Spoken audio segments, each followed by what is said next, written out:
Namastê. A deusa Maat é muito mais do que uma simples deusa. Como nós dissemos no primeiro vídeo em que falamos sobre Ra, Ra se depara com um universo caótico e atua dando ordem a esse universo. Essa ordem, esse princípio ordenador que regula o tempo, que conta histórias, que registra acontecimentos, é manifestado no Deus Tote.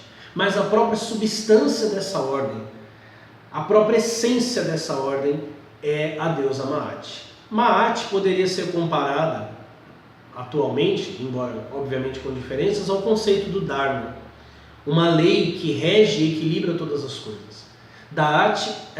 Maat pode ser chamada tanto de justiça como de verdade. Só que para nós, esses conceitos são extremamente abstratos, mas para os egípcios não eram. Para os egípcios, o conceito de verdade e de justiça eram realidades essenciais. O faraó, longe da concepção engraçada que as pessoas têm hoje, era, como nós veremos no cristianismo séculos depois, o servo dos servos. Era o sumo sacerdote da religião egípcia.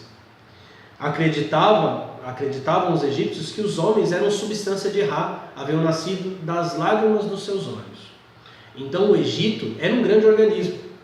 E quem administrava e trazia o equilíbrio, trazia a fertilidade, mantinha as coisas em ordem e caminhando justamente, eram os sacerdotes e principalmente o faraó, que não vivia para si mesmo.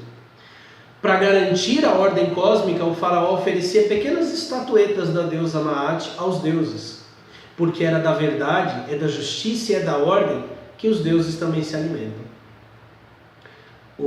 A vida pós-morte para os egípcios não era uma vida pós-morte, era uma vida numa realidade paralela, a realidade divina.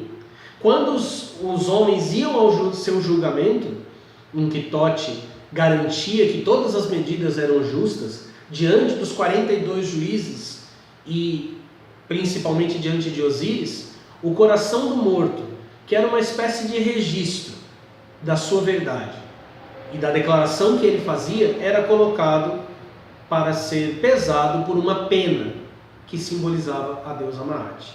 Também em cima da balança havia uma figura de Maat. Se o coração do morto pesasse mais do que a pena, ele então seria aniquilado, seria destruído. Porque, embora ele tenha feito uma declaração de que não pecou, de que foi justo, de que honrou os deuses, essa declaração não conferia, não com uma verdade abstrata, não com uma verdade ultrapassada, mas com a própria essência da realidade cósmica, da realidade de todas as coisas.